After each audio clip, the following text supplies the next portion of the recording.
Welcome to Las Doctoras podcast, featuring your favorite profas bringing women and gender studies topics out of the university and onto the kitchen table. I'm Christina, Chicana, Pinay, queer, Sha, ella, traveler, Earth, Mama Bruja.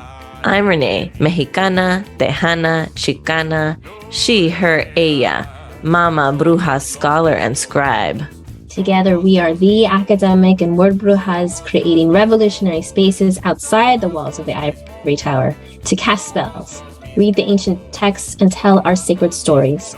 We make this magic as an offering to our ancestors, to those who will come after us, and for the change we wish to see in the world. Salud!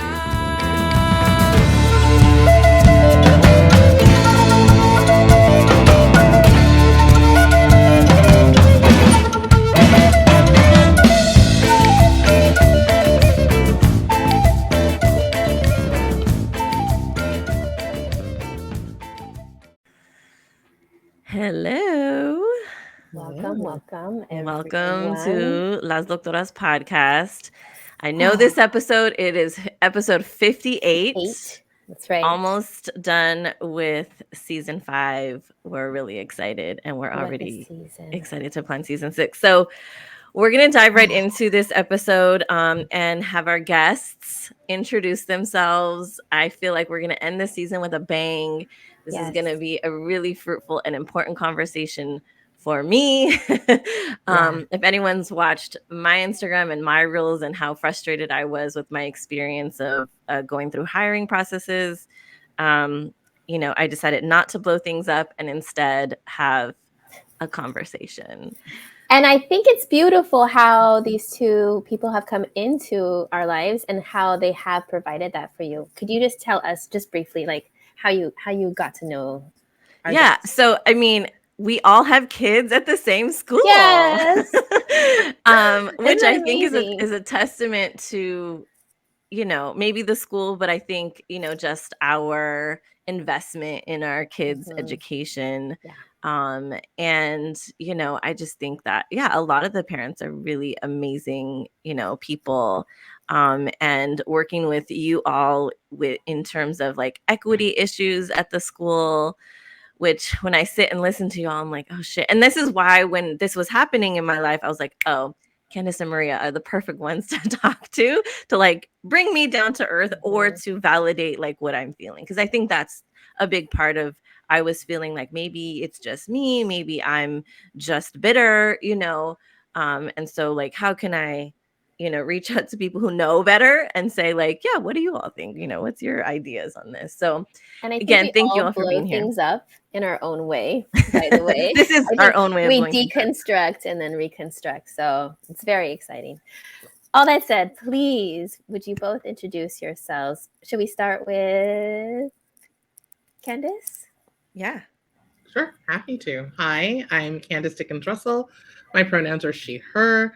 I am African-American. I have some idea about where my ancestors came from, but of course not nearly enough because that's not well documented. I do know on my paternal side, I think it's 3 greats, great-great-great-grandmother came from Madagascar, so I'm Malagasy on that side of the family and learning to speak French because I'm determined to go there and learning stories about that from my aunt, my great aunt, who's telling us some of those things. I am a quintessential Taurus through and through. Ooh. Everything, if it's Taurus, it's me. I'm that, all that. And just professionally, I am the president and CEO of Friends of the LA River. My background is in sustainability, social justice, and equity. I really work at that intersection of equity, education, and the environment. I'm also a certified diversity and inclusion and all of that trainer. I've trained lots of CEOs, coached lots of CEOs and leaders in how to create equitable environments in the environmental field specifically. So that's who I am. Thank you, Candice, for being here. Hello, everyone. My name is Maria Rivas. My pronouns are she, her, ella. My people hail from the lands of Central America, and I am Nicaraguan American. My astrological sign is a Scorpio, Yes. Yeah. I love that. So that makes me water. And my magic, I think that it's finding solutions to very complex problems and doing that with incredibly limited resources. So building something out of nothing, which I think comes from being an immigrant to this country. And so that's what I think I do well. My background, I'm an HR professional for over a decade. I have my professional training is in social work. So I am a social worker, an associate clinical social worker, as well as a career coach. Thank you. Followed really well. That you both are like this amazing. I mean, do you amazing see guests why to I have. was like, Oh, these yeah. are the perfect people to have this conversation with. Yeah. So I want to give a little bit of context for this conversation by kind of sharing my experience going through the hiring process. And I think for me, what I felt have been some red flags in terms of looking at like the hiring process, and then particularly as it comes to like equity, right? So I've been through the hiring process now. Okay, so when I mean hiring process, I mean tenure track. So as an academic, that's the golden standard, right? Everybody wants to find that tenure track position. I've only applied to community colleges.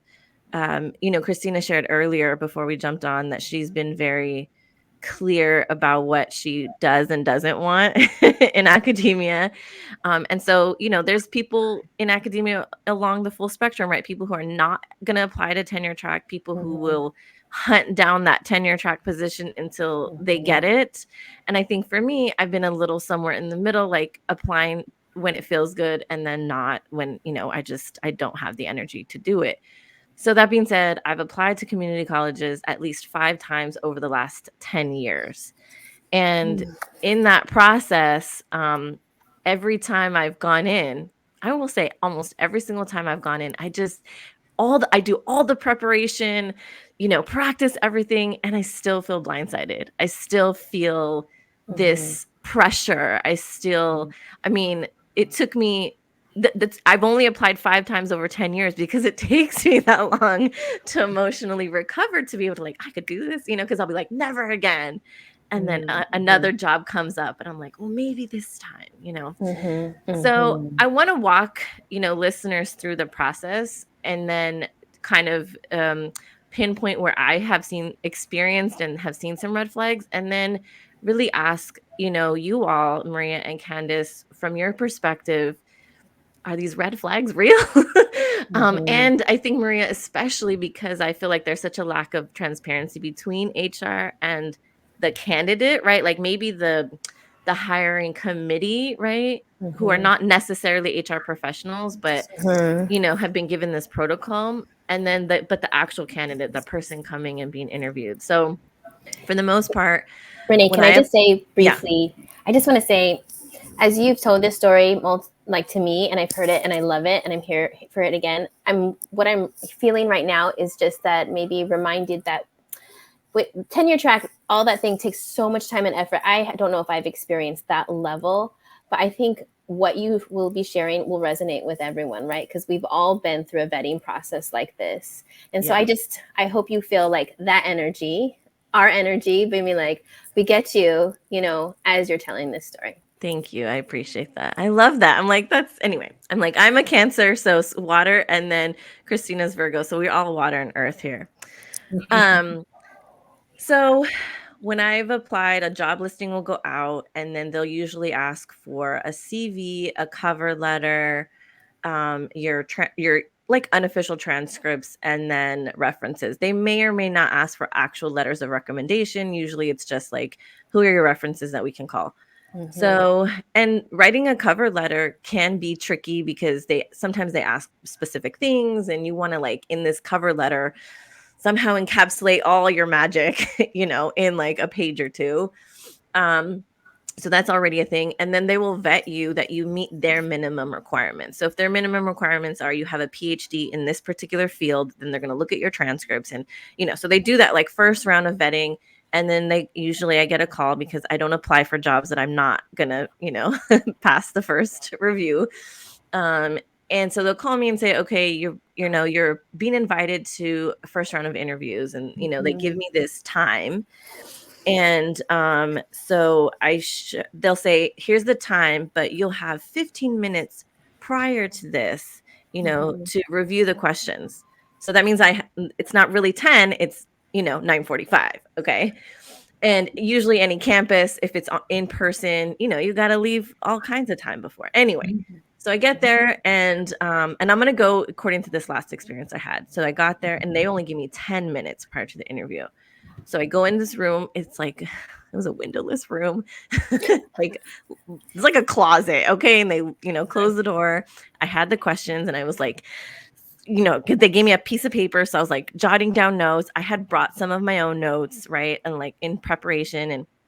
And then so then they escort me to another room where there's a panel, and usually the panel is like 8 to 10 people, and I had to do a teaching demonstration. And so and it's again a 10-minute, maybe 15-minute teaching demonstration. And somehow, mind you, we lecture for an hour and a half maybe, and usually we're doing several lectures about one topic. So they give you a list of topics that you have 10 minutes to do a teaching demonstration on, and you're supposed to be demonstrating your ability to engage with students, but they make it clear we are not going to actually engage with you, right? So you're essentially lecturing to blank faces. I mean, worse than an empty room. There's people and they're just like, which the first time I did this, right, I was still in my doctoral program, right? And I, go into this room, and I like to be funny, and I like to be, and there was just no response. And I was like, what the, like, I was not expecting it the first time. By the, the next few times, I knew that was going to be the deal. But it was kind of weird where there's just like no human interaction, and you're somehow supposed to like, illustrate that you can engage with people. It's really weird. And then so 10 minutes, that's it. They cut you off, no matter what. And then you sit down, and I was told, okay, you have 30 minutes to get through all these questions. We'll give you notice when there's 2 minutes left, but whether or not we get through all the questions, so then I have to on my own really try to be mindful of, okay, I know there's 10 questions, or I know there's 8 questions, and there's 30 minutes. Like, I have to be really succinct, direct, with my answers, and then somehow try to like encapsulate everything that I've done, and inevitably there's always at least 1 or 2 questions. And I'm like, where the fuck did this question come from? Like, there's your normal, like, what's your educational background and things like that. And then there's just always this random kind of question, or the way that they wording the question, and it just feels really awkward. And so then 30 minutes is done. Thank you for your time. And I always ask, when can I expect to hear back? And so most of the time they'll say, oh, within a week. And let me tell you, it's never been within a week. I've had to hunt people down. I've sent emails, I've called. And this last time, I called, and they're like, oh yeah, you've not been asked back. And I'm like, you couldn't have just emailed me that like 2 days ago, right? Because it clearly felt like they already knew. Or say, like, hey, we're still working on things, like, heads up, we know that, we told you we'd let you know like 2 weeks ago, but we're still working on things. And because that's happened too. It's just been from the very first time going in and experiencing that kind of cold interaction to now, all these years later, thinking like, wait, I only got 10 minutes. And I remember, Candice, being in a conversation with you when we were talking about equity things, and you're like, an equitable procedure, hiring procedure includes them getting the questions. And I think you said like days before. And I remember being like, wait, what? You said days? Days? I'm only getting 10 minutes. And then I remember asking you, Maria, I'm like, what if I asked for the questions? And you were like, you could. And I was honestly too scared to ask, because I thought like, what is that? You know what I mean? Like, you just never know what that could be, and what that could, it brings up all kinds of things.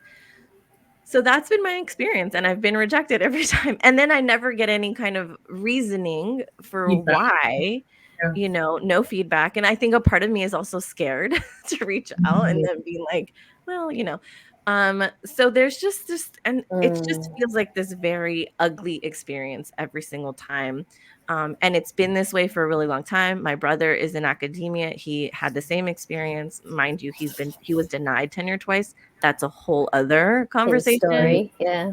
And so it's a very toxic thing. I've always said this feels like a toxic, hiring process, and I don't understand how it's still the way it is. And most of the time when I get advice from other people, instead of saying, yeah, it's fucked up, they'll say, well, here's what you do. And I'm like, no, I want you to validate that this is an effed up system and that we shouldn't have to be like learning how to maneuver in that effed up system. We need to start calling it out for what it is. Yeah. So that's my little rant. And so my question, I do want to start with Maria, because I do want to give the benefit of the doubt to HR and be like, what is the rationale? My first question is why, if you know, or if you can answer, why the cold response? Like, why is there like this cold, engagement from the panel? If you can answer that. Well, I'm going to start by acknowledging that interviewing as a candidate is a highly traumatic and difficult experience, no matter what profession you're in. I think it's a hard process to be on the other side of judgment, right? Questions about if you don't have an offer, there questions can come up for a candidate of worthiness and all these things, right? So you're not alone. We all experience that. And then the other is thank you for bringing this topic, because I don't think that we talk about it enough. I don't think we understand the whole HR conversation enough in general. I think there are a lot of assumptions about what HR is and isn't. So I'm hoping that this kind of starts that conversation. Yes.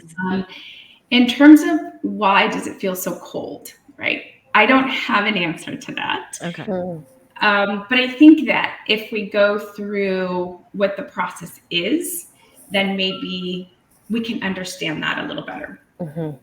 And I think one of the inquiries that you had are about why is this a standardized process and why does it feel so cold, right? And the short answer to that is that it's a standardized process, or the process has three intentions. And one is to provide equal opportunity.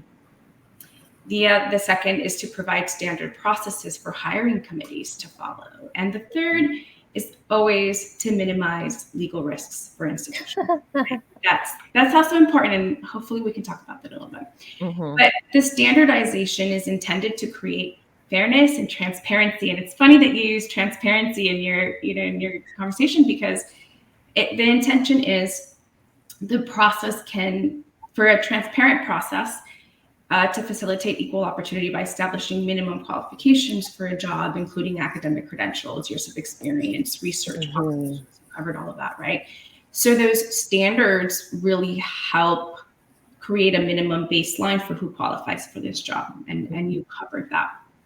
And really important to this conversation, I think, is also that we use the same criteria to evaluate candidates. So the process is designed to ensure that organizations are being compliant to legal and regulatory requirements, if they're adhering to those, and that because those things are in place, we're providing a fair experience to a candidate, but also minimizing risk of legal challenges by applicants. So not all institutions treat the process the same, right? What you're telling me sounds really painful. But really it sets a general criteria for people to follow, or for organizations to follow. And there's flexibility in how each organization handles those requirements. And I have not worked for a public institution in academia. It's been private organizations, but our goal as on the HR side from the organizations I've been in is to really have a candidate experience that does not feel traumatic, right? So I can't answer your question specifically, but I would hope that as we move forward, that's not how candidates leave us. Yeah. Yeah. No, I appreciate that too. I think this is another thing where that first time that I experienced that, I was like asking people and it was from that idea of, oh, they have to be cold because if they show too much enthusiasm for any one candidate, then that's not providing equal opportunity, right? And I'm like, okay, like I get it, but it still also feels weird. It just feels weird. And especially if you're not expecting it, right? That first time I was like, what? Like and some of them were people I knew that I had personal relationships with.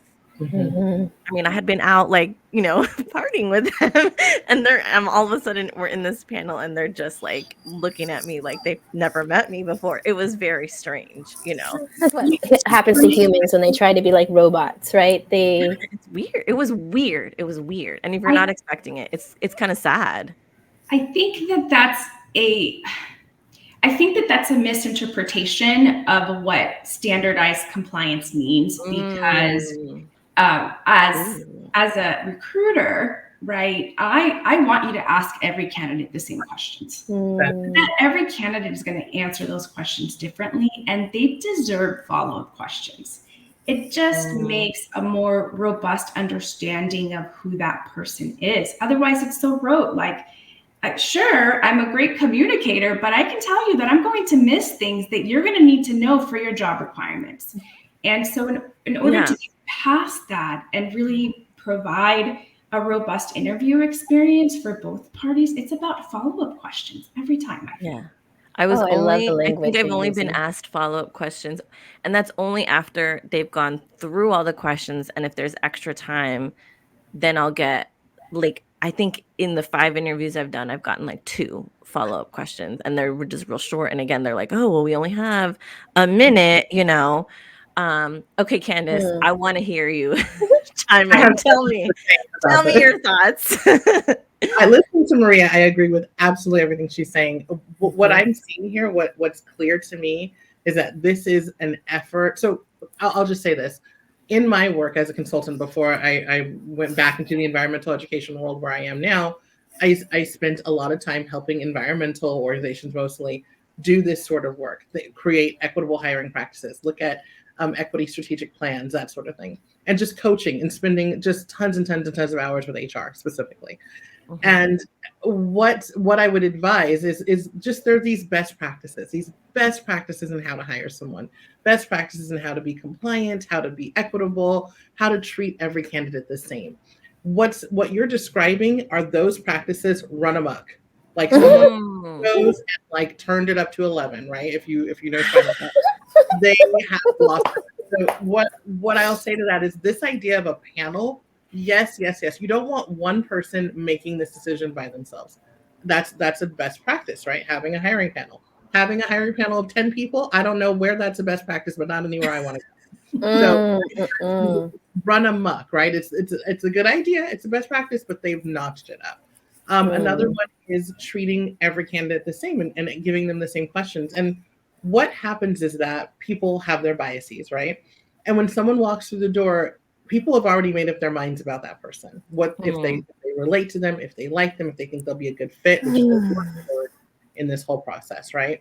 So in order to combat that, a best practice is to ask every candidate the same questions and to not to be too interactive with the candidates as they're answering those questions, because what ends up happening is someone that you've decided with your bias is a good fit, you will spend more time with, you will ask them more follow-up questions, you will engage with them more deeply. And someone that your mind because of their biases is not a fit, or someone you don't think is going to be someone who works out, you will see studies show that recruiters ask them fewer questions, dive less with them. So in an effort to combat that, the idea, the standard, the best practice is to ask all candidates the same question. But again, what you're describing is that run amok. like completely lost their mind, and now they're just like robotically not saying anything. So the recommendation is to do a panel. It's not to do a panel of 10. The recommendation is to ask the same questions. It's not to pretend as if that person's not speaking to you. And so what's happening is they're trying to comply and trying to do these things that are indeed a good idea, because we do see what happens when one person has all the power to make decisions, right? Or when you have this person interviewed these 3 candidates and this person interviewed those 4. How do you compare that? So having the same panel, interviewing everyone is a best practice, and making sure that everybody gets the same questions. Those are both best practices. However, they've taken it to the extreme is what we're seeing here. So, and the extreme is the norm, really. The extreme. And tell me, to be clear, how early should we be getting these interview questions? Tell me that one. That's a big deal for me. So it's a really sensitive subject. So organizations that have the best intentions and the biggest open hearts and really want to get this right, push back on this one. This is the one people can't get behind, because in their minds, it's cheating. Oh, if they get the questions ahead of time, they're cheating. But what I push back on in that moment is the idea that smart people or qualified people are fast people. That smart people and qualified people can't on the spot.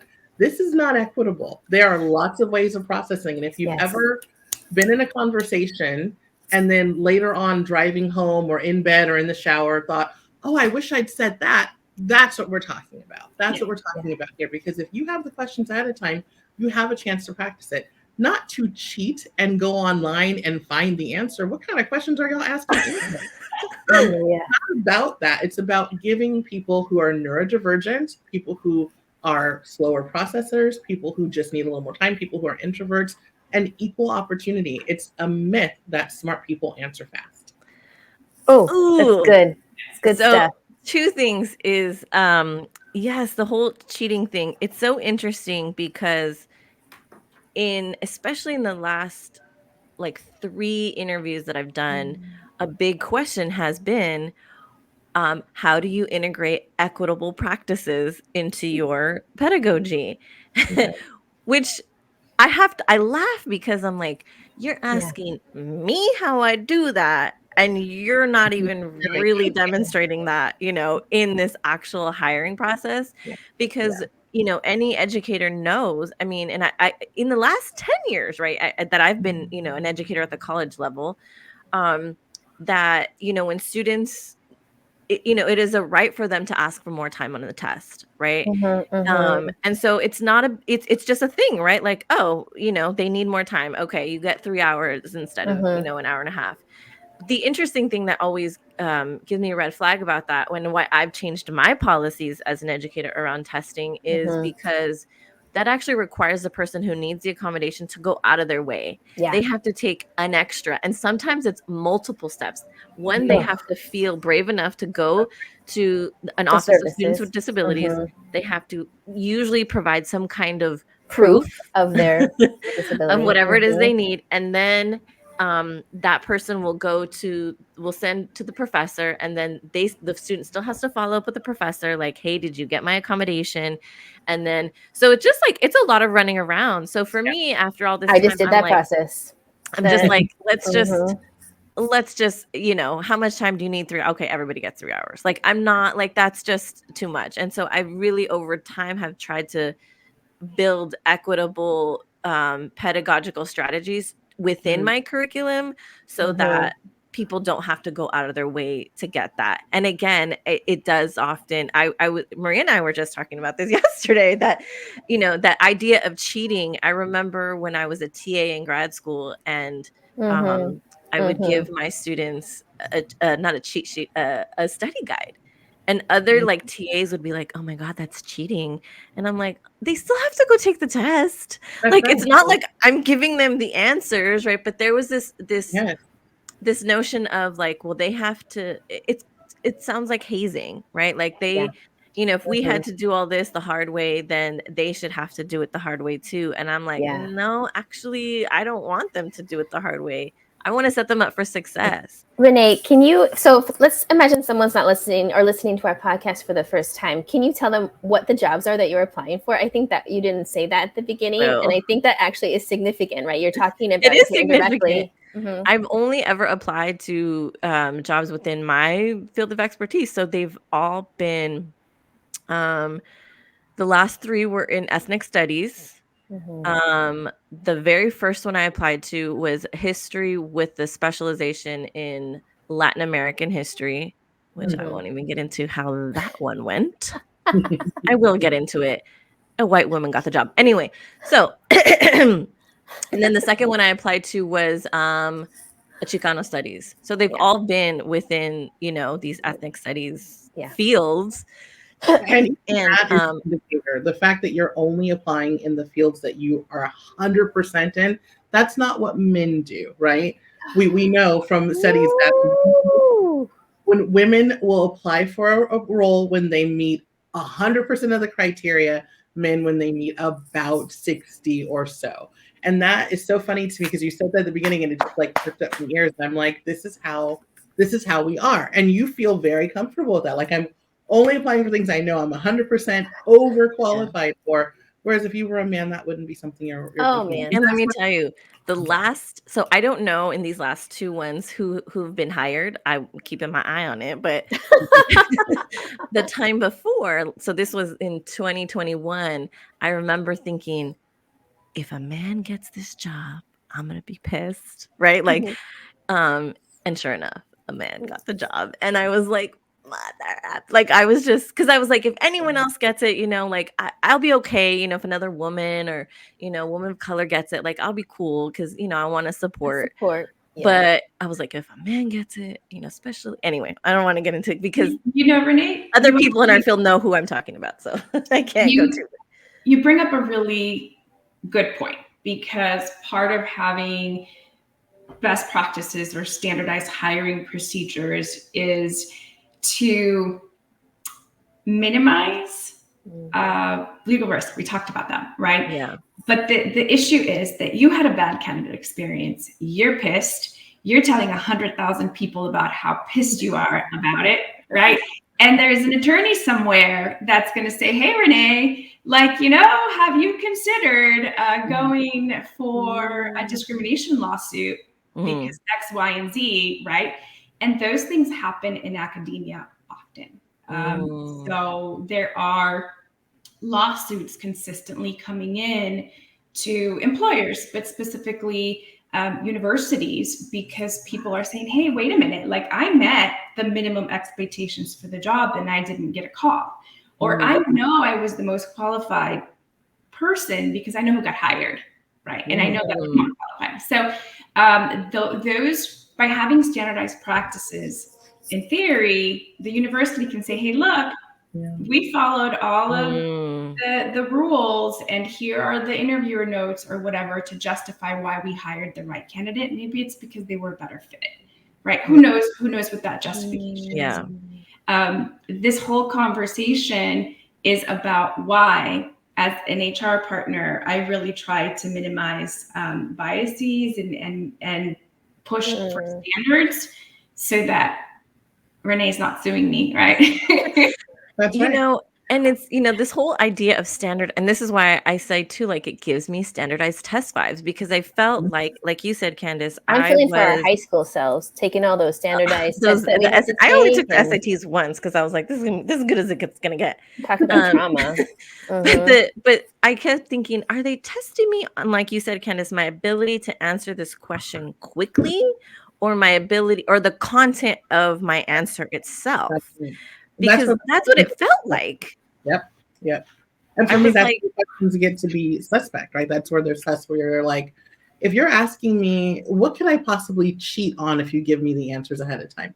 Are you asking me like math questions? Like, what are you asking me? Like engineering questions? Like, you should be asking me questions that have to do with my experience and and how I perform in various scenarios, or what my experience has been in various scenarios. There's no cheating there. I guess I could go online and like steal someone else's life story and pretend to be that person in the interview.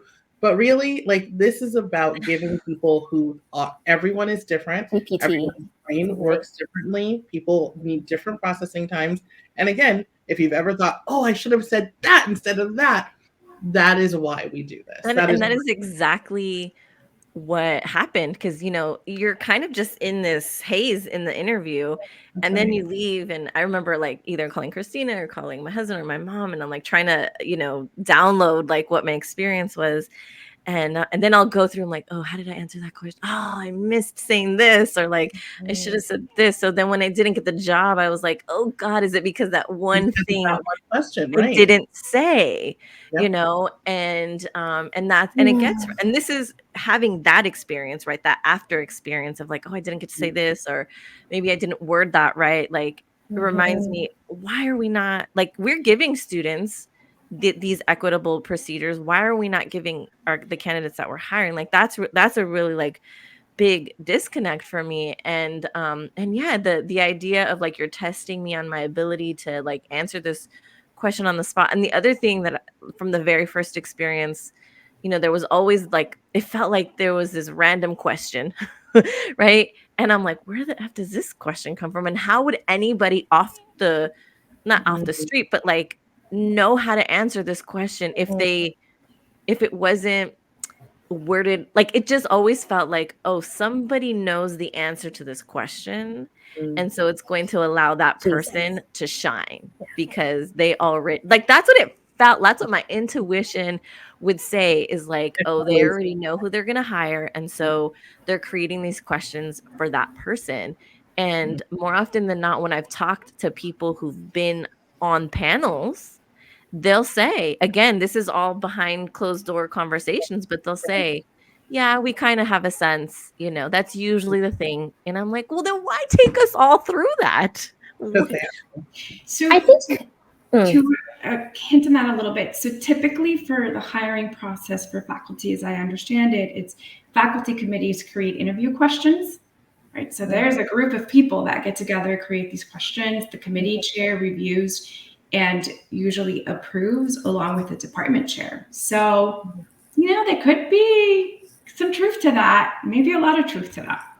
Yeah. And it's I think this, thinking on your feet or quick thinking as like this, it's maybe more of an unnamed privilege in our society than we give. Even if you're like not neurodivergent, I just think it doesn't mean you're smarter, right? I think that's what we're saying. But it's like one of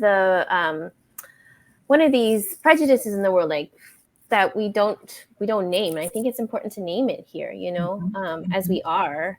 But how do you implement that into the hiring process? And in a world where they don't want to give the questions ahead of time because they're afraid of cheating, right? Like it's like that's the strangest thing to me. That's the strangest, like they're afraid.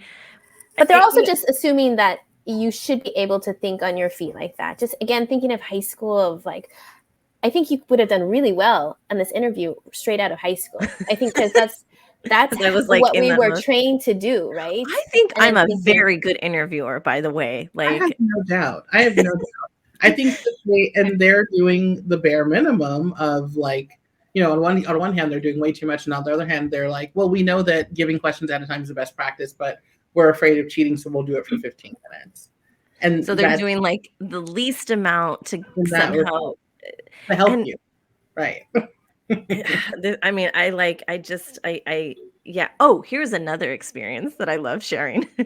So part of this whole process, I always say it's like American Idol, right? So you go, you do this panel interview. It is. Except for had a bad day. There's no like refrain at the end to say, oh, she didn't make it. So after this panel interview, then they will narrow down their selection to 3 people. Okay, this is American Idol. And those 3 people will go and interview at community college level.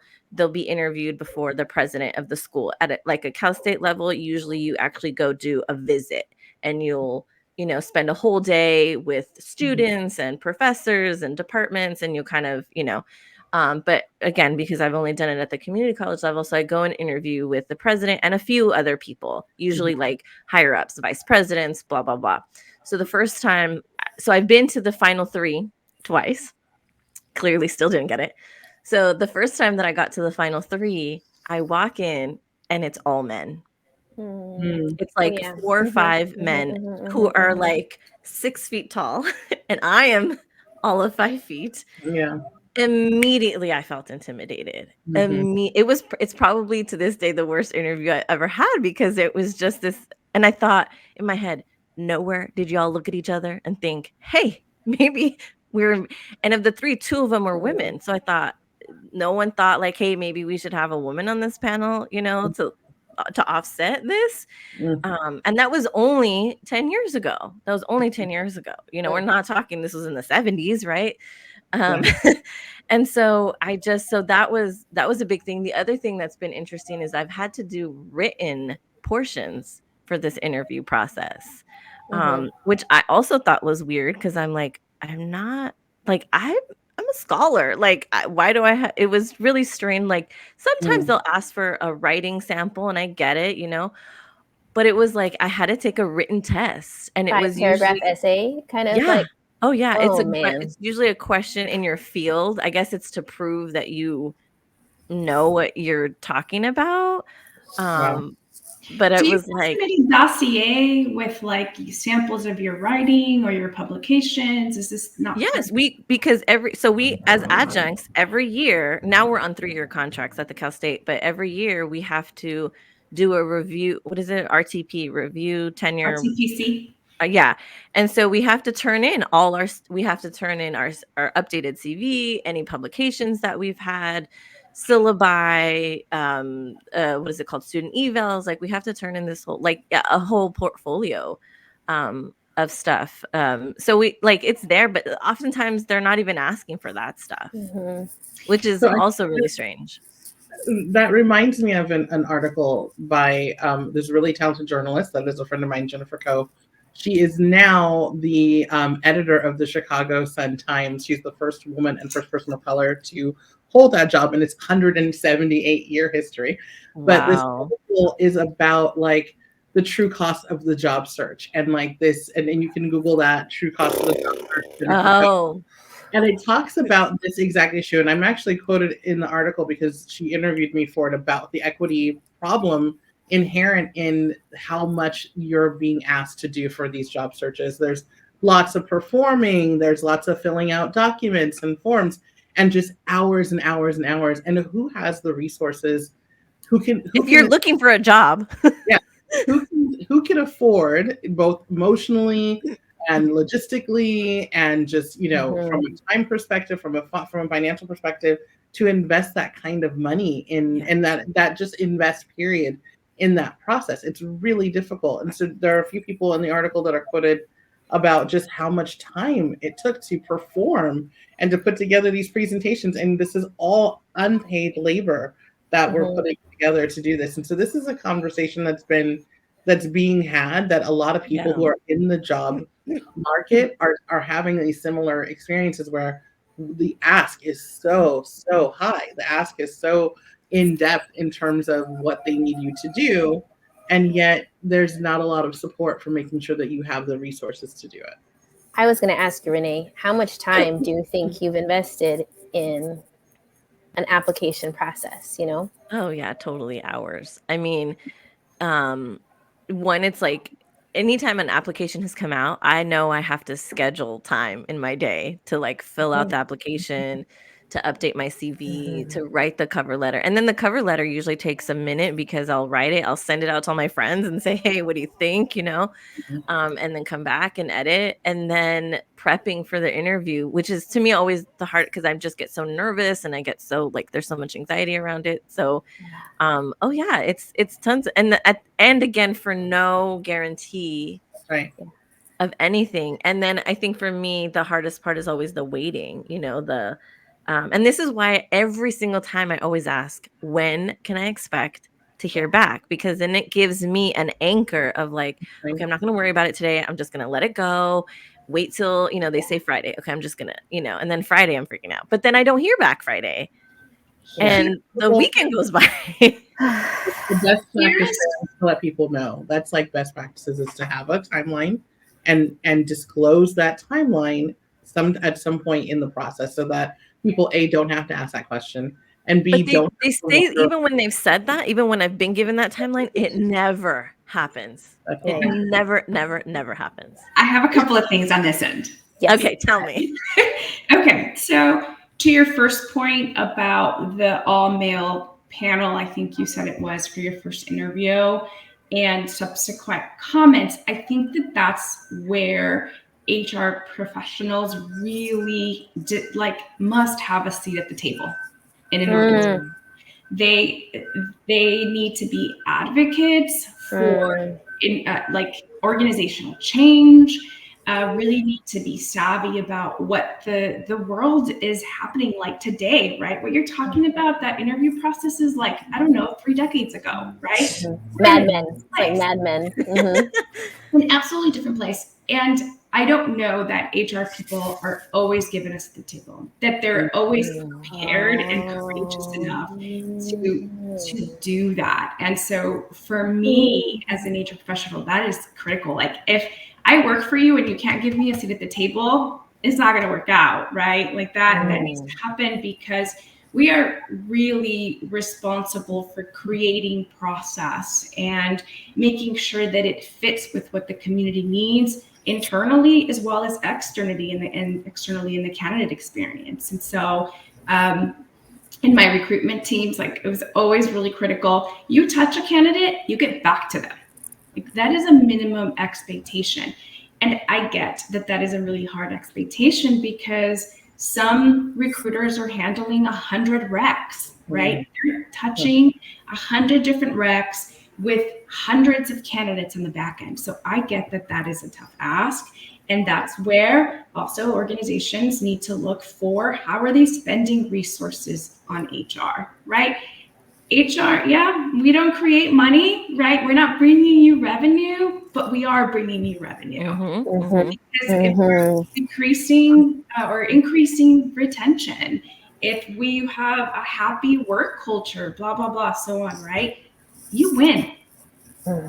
Everybody wins.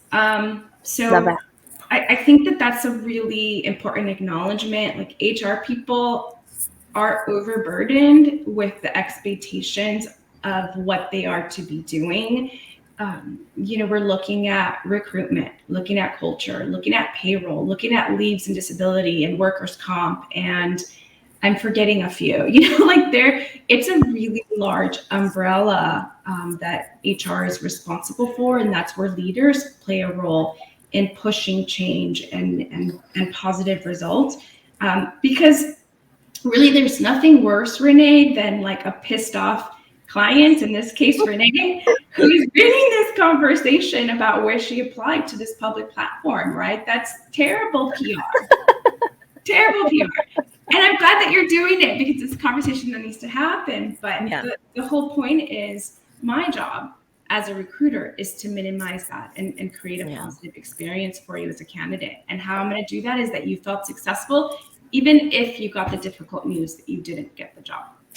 So what I'm hearing, and I think this is important, because oftentimes in these kinds of situations, and we know this as educators, right? There's always like, who do we blame, right? Do we blame teachers? Do we blame parents? And so I think it's really important that you're basically saying HR people are also exploited, are also having their labor being exploited. And so it comes back to, this is a systemic issue, right? This is not anyone's fault. This is, I imagine it's funding, it's all kinds of things that are from the systemic, at the systemic level, or at least I want to believe that y'all don't get paid much more than we do, right? Like HR people, I don't know, but I know what the it depends. Like, who knows? I know what the chancellors make, and I know what the presidents make, and I know what the tenured make,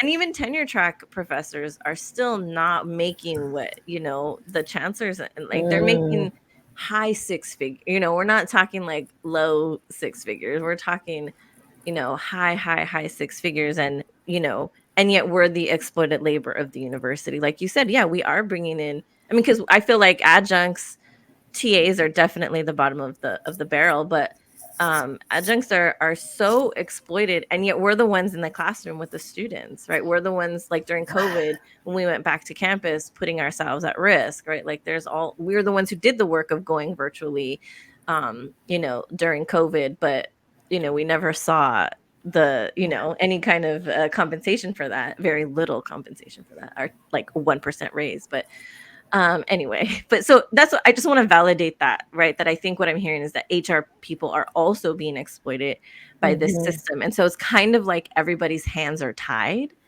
And it's like, so then what do we do, right? Yeah, I just get back to that. It feels so much like from the hiring, me being the one wanting to be hired, just feels like hazing. It feels like these are the hoops, because when I talk to other people who've gone through this process, either successfully or unsuccessfully, it's kind of like, well, this is just what it is, right? Like, it's just what it is. I'll never forget, at a friend of mine, we went to grad school together. And I had just had a baby. So I think Cruz was probably like maybe coming up on a year. And she had got a tenure track position. And she was like, oh, all you have to do. And she gave me a list of the things that she did to get her tenure track position. And as I'm sitting there, like needing to go pump because, my like boobs were filling up with milk, and I like had to rush home to, my child. And I'm like, when do I have time to do all of that you say, right, when I just had a child and I'm still like finishing up a dissertation? And so I just think that the expectations are high, and then with very little reward, and then it's just kind of like, that's just the way it is, and that's how you prove that you deserve this position, is by jumping through all of these hoops. And and then I always wonder too, because I have friends who've now are tenured, and now they're the ones in these hiring committees, and I'm like, didn't you feel how ugly it was? Like, can't you like change things a little bit? And so then I wonder, because I always thought, if I get in there, I'm gonna change it. And then I wonder, are their hands tied as well? And like, can they really change things, or are they at the whim of the university, or the whim of the institution? That made me think, there's some research released recently that talks about empathy, and people who have gone through the hard time of whatever this is. In this case, it's the tenure interview process, are going to have less empathy for folks in the same situation than someone who hasn't. And, how I've seen that played out is when I've had bosses who don't have children. While I have a child, they have been incredibly empathetic through that process. And those who have children, maybe slightly less.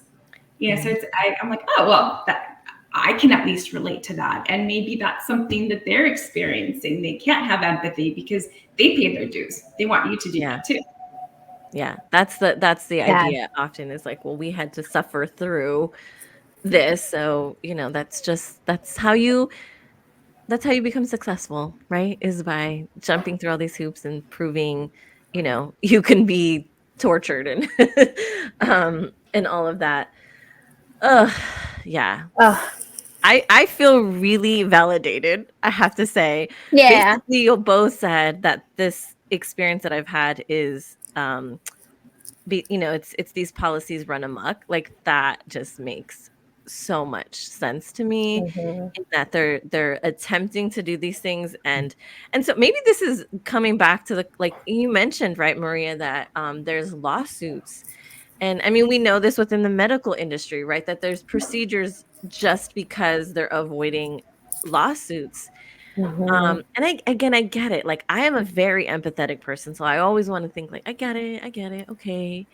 But I just feel like, where's the humanity in all of this, right? It feels like we are prioritizing legal risk over basic humanity, right? Like, basic human interaction, basically.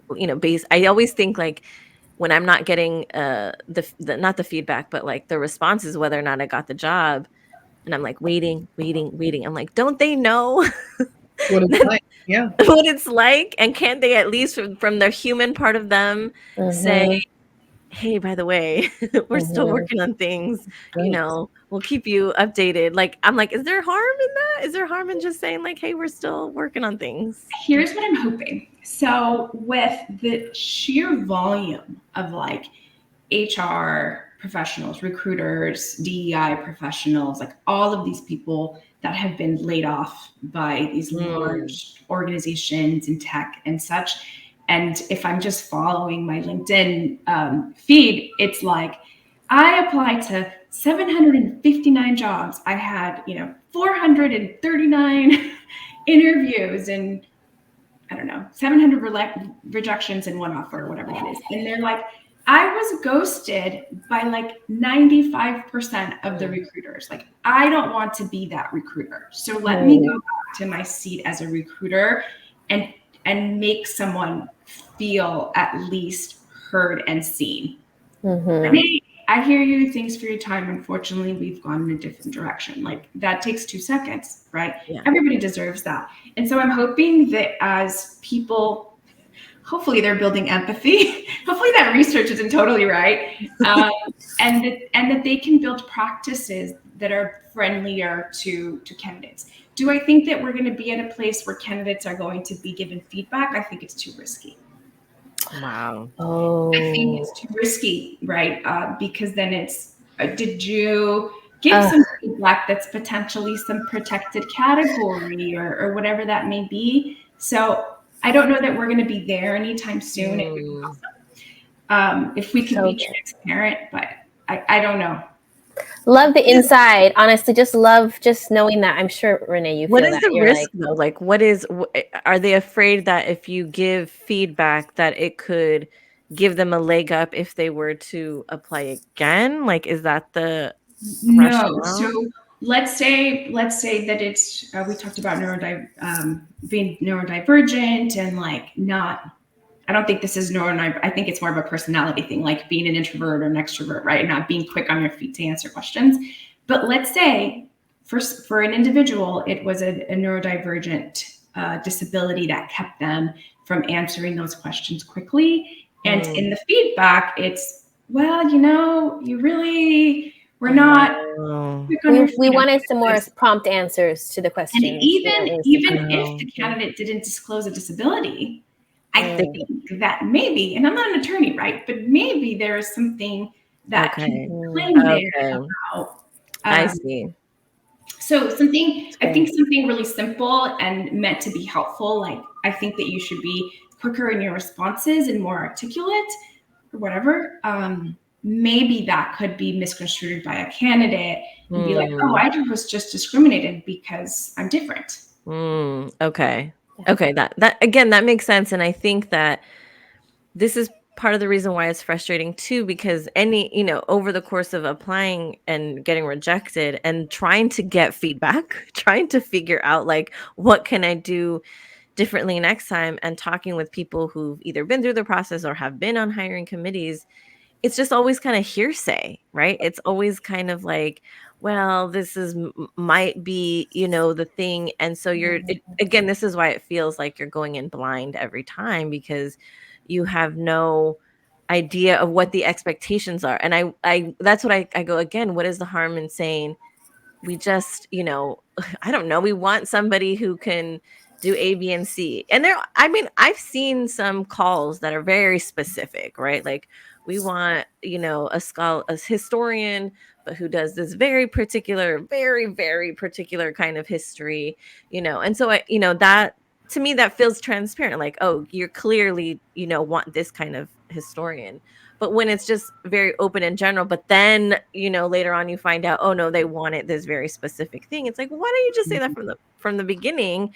So then I could tell you how I can either do that or, or not, or whatever. It just feels like it's just a lot of like secrecy, and it makes sense, right? Because they're trying to cover. Yeah, they're trying to.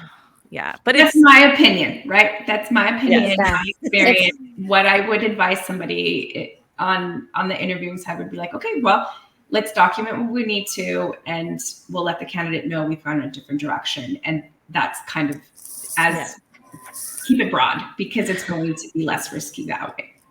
This has been so eye-opening for me too, and I appreciate like, this is why Christina doesn't apply to tenure track positions, because she's like, I don't want to deal with this drama. I was like, I did all that, right? In high school. No. Yeah. I've done it, for so long. We've all done this, right? I think at certain times in And our I think- lives. I want to And say why I keep applying is because, I mean, Christine and I have been published in a book now. We're going to be submitting to do another publication in another book.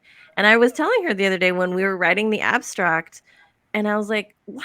We should have tenure already, right? Like everything that we've done has granted, people have done less, have been granted tenure. And we're still struggling just to live on adjunct, to me, you salaries. applying is part of your activism, I'm and like, we deserve to have these positions, and I just can't stand that, we're not getting what we deserve given all the things that we do. And so anyway, but I also have felt like, man, fuck this. I'm just not gonna. So we'll see. Creating my own We'll see how I feel in another 2 years. But is there any last thoughts that either of you want to share before we close here? I do. And Candice, I think that this is more your area. I think that it's important to keep in mind that there are like baked in biases into the system. Oh, yeah. Right? Conscious, unconscious, all of those things. And so you're coming in as a woman, you're coming in, all of these things that like live in our environment. And I think until we like piece that out and deconstruct those things and rebuild, I think that we're going to end up with the same kind of type of struggles, especially for women of color. I can speak for myself, man. I'm a really hard worker and I'm committed and I'm a Scorpio. I'm loyal, right? You got me. Like I'm and powerful. But I'm terrible at advocating for myself. Because as a Latina, it's not culturally appropriate to do that, right? There's so many things that have kept me from doing the things that in my head I'm like, I could do that, right? Like I'm gonna knock that out.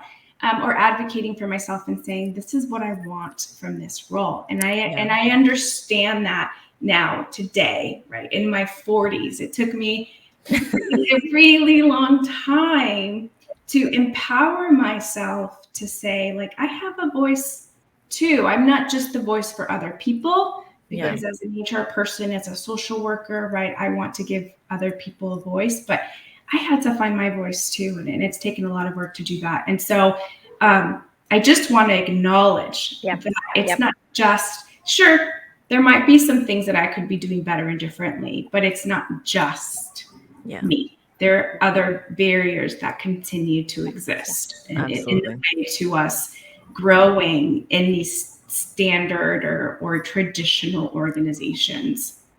Yeah. Thank you for that, Maria. Thank you for reminding. Thank you. Last thoughts, Candice. Yeah, I would completely agree. Women of color advocating for ourselves have all kinds of connotations and ideas that fall around that. You're angry, you're spicy, you have an attitude, you're entitled, all of these things that come up when you just ask for what you deserve.